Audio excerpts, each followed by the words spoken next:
Hello and welcome to Do It Yourself channel. Today I will show you where to find the option, how to enable, how to disable a floating shortcut button for switch access in Realme 14 Pro phone.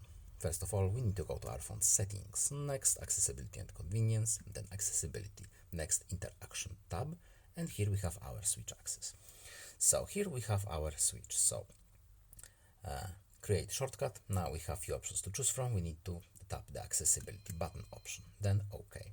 Next, we need to go to the shortcut option, then tap more options link, and here we have the location of the button.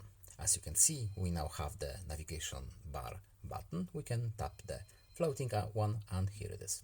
And of course, to turn it off, we simply uncheck the window. And that's all. I hope this video is helpful to you.